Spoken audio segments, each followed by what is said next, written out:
ಎಲ್ರಿಗೂ ನಮಸ್ಕಾರ. ಇವತ್ತು ನಾವು ಬೆಂಡೆ ಫ್ರೈ ಮಾಡೋದು ಹೇಗೆ ಅಂಥೇಳಿ ನೋಡುವ. ಇದು ಬೆಂಡೆ ಪಲ್ಯ ಅಂಥೇಳಿ ಕೂಡ ಕರಿಬೋದು. ಇಲ್ಲಿ ನಾನು ಮೊದಲಿಗೆ ಬೆಂಡೆಕಾಯಿನ ತೊಳೆದು ಆಮೇಲೆ ಒರೆಸ್ಕೊಳ್ಬೇಕು. ಸ್ವಲ್ಪ ಬೆಂಡೆಕಾಯಿ ನೀರಿನ ಅಂಶ ಇದ್ರೆ ಲೋಳೆ ಬಿಟ್ಕೊಳ್ತದೆ. ಹಾಗಾಗಿ ಬೆಂಡೆಕಾಯಿನ ಸ್ವಲ್ಪ ತೊಳೆದು ಬಟ್ಟೆಲಿ ಒರೆಸ್ಕೊಂಡ್ರೆ ಆಯಿತು. ನಾನಿಲ್ಲಿ ಒಂದು 1/4 kg ಆಗುವಷ್ಟು ಬೆಂಡೆಕಾಯಿ ತಗೊಂಡಿದ್ದೇನೆ. ಇವಾಗ 2 ಟೊಮೆಟೊ ಸಣ್ಣದಾದರೆ, ದೊಡ್ಡದಾದರೆ ಒಂದೇ ಟೊಮೆಟೊ ಸಾಕು. ಆಮೇಲೆ ಈರುಳ್ಳಿ 2. ಈರುಳ್ಳಿ ಇದು ದೊಡ್ಡ ಈರುಳ್ಳಿ ನಾ 2 ತಗೊಂಡೇನೆ, ಚಿಕ್ಕದಾದರೆ 3 ತಗೊಳ್ಳಿ. ಆಮೇಲೆ ಸ್ವಲ್ಪ ಜೀರಿಗೆ, ಆಮೇಲೆ 3 ಒಣಮೆಣಸು. ಇದಕ್ಕೆ ಖಾರಕ್ಕೆ ಒಣಮೆಣಸು ಮಾತ್ರ ಬಳಸೋದು. ಆಮೇಲೆ ಸ್ವಲ್ಪ ಸಾಸಿವೆ 1 ಸ್ಪೂನ್ ಆಗುವಷ್ಟು. ಆಮೇಲೆ ಬೆಂಡೆಕಾಯಿಗೆ ಕಟ್ ಮಾಡ್ಕೊಂಡು ನೋಡಿ, ಈ ಥರ ಕಟ್ ಮಾಡ್ಕೊಂಡಿರ್ಬೇಕು ಬೆಂಡೆಕಾಯಿನ. ಆದಷ್ಟು ಚಿಕ್ಕದಾಗಿ ಕಟ್ ಮಾಡಿಕೊಂಡ್ರೂ ಒಳ್ಳೆಯದು, ಬೇಗ ಬೇಯ್ತದೆ. ಅದ್ರ ಸಲುವಾಗಿ ಸ್ವಲ್ಪ ಚಿಕ್ಕದಾಗಿ ಕಟ್ ಮಾಡ್ಕೊಳ್ಳಿ. ಆಮೇಲೆ ಒಂದು ಬಂಡಿಗೆ ಸ್ವಲ್ಪ ಎಣ್ಣೆ, ಸ್ವಲ್ಪ ಅಂದರೆ ಒಂದು 5ರಿಂದ 6 ಸ್ಪೂನ್ ಎಣ್ಣೆ ಬೇಕು. ಬೆಂಡೆಕಾಯಿಗೆ ಎಣ್ಣೆ ಜಾಸ್ತಿ ಹಾಕಿದ್ರೆ ಮಾತ್ರ ಅದು ಲೋಳೆ ಬಿಟ್ಕೊಳ್ಳೋದಿಲ್ಲ. ಅದ್ರ ಸಲುವಾಗಿ ಎಣ್ಣೆಲೇ ಬೆಂಡೆಕಾಯಿನ ಫ್ರೈ ಮಾಡೋದು. ಹಾಗಾಗಿ ಇದಕ್ಕೆ ಯಾವುದೇ ಕಾರಣಕ್ಕೂ ಬೆಂಡೆಕಾಯಿಗೆ ಮಾತ್ರ ನೀರನ್ನು ಮಾತ್ರ ಯಾವತ್ತೂ ಬಳಸಬೇಡಿ.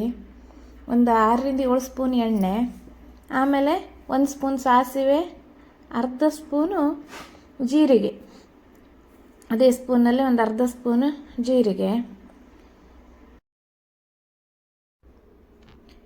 ಜೀರಿಗೆ ಮತ್ತು ಸಾಸಿವೆ ಒಟ್ಟಬೇಕದು, ಸಿಡಿಬೇಕು. ಮತ್ತು ಯಾರಾದರೂ ನನ್ನ ಚಾನಲ್ ಸಬ್ಸ್ಕ್ರೈಬ್ ಮಾಡಲಿಲ್ಲ ಅಂದರೆ ಪ್ಲೀಸ್ ಸಬ್ಸ್ಕ್ರೈಬ್ ಮಾಡ್ಕೊಳ್ಳಿ, ಮತ್ತು ಬೆಲ್ ಐಕಾನ್ ಕೂಡ ಪ್ರೆಸ್ ಮಾಡಿ. ಇವಾಗ ನೋಡಿ ಸಿಡಿಯೋಕ್ಕೆ ಸ್ಟಾರ್ಟ್ ಆಗೋದು. ಈಗ ನಾವು ತಗೊಂಡಿರುವಂಥ ಒಣಮೆಣಸು, ಇದು ಸ್ವಲ್ಪ ಖಾರ ಜಾಸ್ತಿ ಇರೋದ್ರಿಂದ ನಾನು 3 ಮೆಣಸು ತಗೊಂಡಾನೆ. ನೀವು ನಿಮಗೆ ಖಾರ ಜಾಸ್ತಿ ಬೇಕು ಅಂದರೆ ಜಾಸ್ತಿ ಹಾಕ್ಕೊಳ್ಳಿ, ಕಡಿಮೆ ಬೇಕು ಅಂದರೆ ಕಡಿಮೆ ಹಾಕ್ಕೊಳ್ಳಿ. ಇದು ಹದ ಖಾರ ಆಗ್ತದೆ, ಇದು ಮೆಣಸು ಖಾರ ಅದೇ ಸ್ವಲ್ಪ, ಹಾಗಾಗಿ. ಆಮೇಲೆ ಇದಕ್ಕೆ ಈರುಳ್ಳಿ, ನಾವು ಕಟ್ ಮಾಡ್ಕೊಂಡಿರುವಂಥ ಈರುಳ್ಳಿ ಹಾಕ್ಕೊಂಡು ಫ್ರೈ ಮಾಡ್ಕೊಳ್ಬೇಕು. ಈರುಳ್ಳಿ ಕಲರ್ ಚೇಂಜ್ ಆಗಬೇಕು, ಅಲ್ಲಿ ತನಕನೂ ಫ್ರೈ ಮಾಡ್ಕೊಳ್ಬೇಕು ಈರುಳ್ಳಿನ. ಈ ಥರ ನೀವು ಬೆಂಡೆಕಾಯಿ ಪಲ್ಯ ಅಥವಾ ಫ್ರೈ ಮಾಡಿದ್ರೆ ಯಾವುದೇ ಕಾರಣಕ್ಕೂ ಇದು ಲೋಳೆ ಥರ ಬಿಟ್ಕೊಳ್ಳೋದಿಲ್ಲ. ಬೆಂಡೆಕಾಯಿ ಲೋಳೆ ಥರ ಬಿಟ್ಕೊಳ್ಳೋದೇ ನೀರು ಹಾಕೋದ್ರಿಂದ, ಅದಕ್ಕೆ ನೀರಿನ ಅಂಶ ಇರಬಾರ್ದು. ಹಾಗಾಗಿ ಬೆಂಡೆಕಾಯಿಗೆ ನೀರನ್ನು ಮಾತ್ರ ಯಾವುದೇ ಕಾರಣಕ್ಕೂ ತಾಗಿಸ್ಲೇಬಾರ್ದು ಪಲ್ಯಕ್ಕೆ. ಬೇರೆ ಯಾವ ತರಕಾರಿಗಾರು ನೀರು ಹಾಕಿ ಬೇಯಿಸ್ಬೋದು, ಆದರೆ ಬೆಂಡೆಕಾಯಿಗೆ ಮಾತ್ರ ನೀರು ಹಾಕಿ ಯಾವುದೇ ಕಾರಣಕ್ಕೂ ಬೇಯಿಸೋಕ್ಕಾಗ. ಅದು ಆಯಿಲಲ್ಲೇ ಬೇಯಬೇಕು. ನೀವು ಯಾವುದೇ ಥರದ ಆಯಿಲ್ ಬಳಸಿ ತೊಂದರೆ ಇಲ್ಲ. ಶೇಂಗಾ ಎಣ್ಣೆ ಆದರೂ ಅಡ್ಡಿಲ್ಲ, ತೆಂಗಿನೆಣ್ಣೆ, ಸನ್ಫ್ಲವರ್ ಯಾವುದಾದ್ರೂ ಅಡ್ಡಿಲ್ಲ, ಅದನ್ನೇ ಬಳಸಿ ಮಾಡಿದ್ರೆ ಆಯಿತು. ಸ್ವಲ್ಪ ಜಾಸ್ತಿ ಎಣ್ಣೆ ಬೇಕಷ್ಟೇ. ಇವಾಗ ನೋಡಿ ಕಲರ್ ಚೇಂಜ್ ಆಯಿತು ಈರುಳ್ಳಿದು. ಇವಾಗ ನಾವು ಟೊಮೆಟೊ ಹಾಕ್ಕೊಳ್ವಾ. ಮತ್ತು ಇನ್ನೊಂದು ಅಂದರೆ ಟೊಮೆಟೊ ನಿಮಗಿಲ್ಲ ಅಂತಂದರೆ ನೀವು ಇಲ್ಲಿ ಹುಣಸೆ ಹಣ್ಣು ಕೂಡ ಹಾಕ್ಕೊಂಡು ಮಾಡ್ಕೊಳ್ಬೋದು. ಆದರೆ ಟೊಮೆಟೊ ಅಥವಾ ಹುಣಸೆ ಹಣ್ಣು ಹಾಕಲೇಬೇಕು ಬೆಂಡೆಕಾಯಿಗೆ, ಒಳ್ಳೆ ಟೇಸ್ಟ್ ಬರ್ತದೆ. ಮತ್ತು ಲೋಳೆ ಥರನೂ ಆಗೋದಿಲ್ಲ. ಅದ್ರ ಸಲುವಾಗಿ ನೋಡಿ, ಈಗ ಸ್ವಲ್ಪ ಟೊಮೆಟೊ ಮೆತ್ತಗಾಗಲಿ. ಮತ್ತು ಸಣ್ಣ ಉರಿಲಿ ಇಟ್ಕೊಂಡು ಫ್ರೈ ಮಾಡಿ, ಯಾವುದೇ ಕಾರಣಕ್ಕೂ ದೊಡ್ಡ ಉರಿಲಿ ಇಡಬೇಡಿ, ಸೀದೋಗೋ ಚಾನ್ಸಸ್ ಇರ್ತದೆ. ಅದ್ರ ಸಲುವಾಗಿ ಮತ್ತು ಬೆಂಡೆಕಾಯಿನ ಕೂಡ ಸಣ್ಣ ಉರಿಲೇ ಇಟ್ಟು ಬೇಯಿಸ್ಬೇಕು, ಯಾವುದೇ ಕಾರಣಕ್ಕೂ ದೊಡ್ಡ ಉರಿಲಿ ಮಾತ್ರ ಇಡಬೇಡಿ. ನೋಡಿ ಈಗ ಟೊಮೆಟೊ ಕೂಡ ಮೆತ್ತಗಾಗ್ತಾ ಬರ್ತಾ ಇದೆ.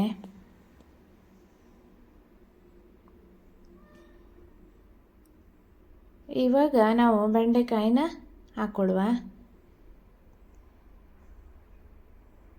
ಇವಾಗ ನಿಧಾನವಾಗಿ ಅದನ್ನು ತಿರ್ಸ್ಕೊಂಡ್ರೆ ಆಯ್ತು. ಈಗ ಬೆಂಡೆಕಾಯಿನ ನಿಧಾನವಾಗಿ ತಿರ್ಸ್ಕೊಳ್ಳಿ.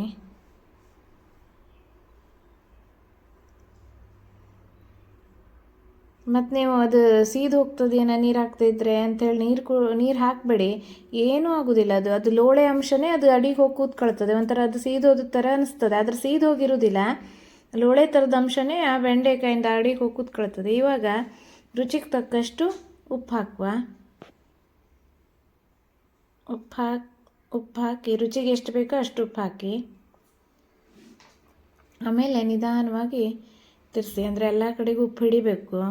ಯಾಕಂದ್ರೆ ನಾವು ಇದಕ್ಕೆ ನೀರು ಯಾವುದು ಹಾಕದೇ ಇರೋದ್ರಿಂದ ಉಪ್ಪನ್ನು ನಾವು ತಿರ್ಸೇ ಅದು ಇಟ್ಕೊಳ್ತದೆ. ಅದ್ರ ಸಲುವಾಗಿ ಉಪ್ಪು ಹಾಕಿ ಸ್ವಲ್ಪ ಹೊತ್ತು ತಿರ್ಸಿ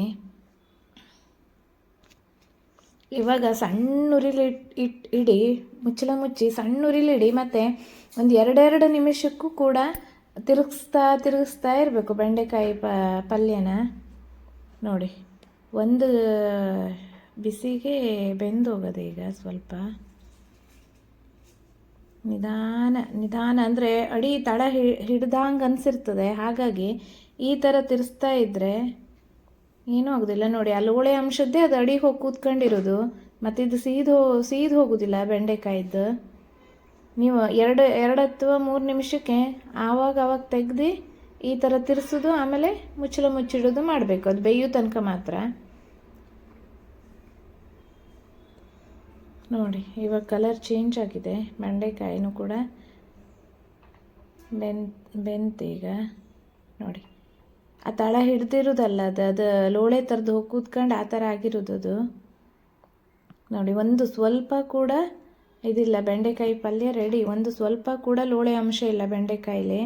ನೀವಿದು ಚಪಾತಿಗೆ, ದೋಸೆಗೆ, ಅನ್ನಕ್ಕೆಲ್ಲ ಕೂಡ ಬಳಸ್ಬೋದು. ತುಂಬ ರುಚಿಯಾಗಿರುವ ಬೆಂಡೆಕಾಯಿ ಪಲ್ಯ. Thank you.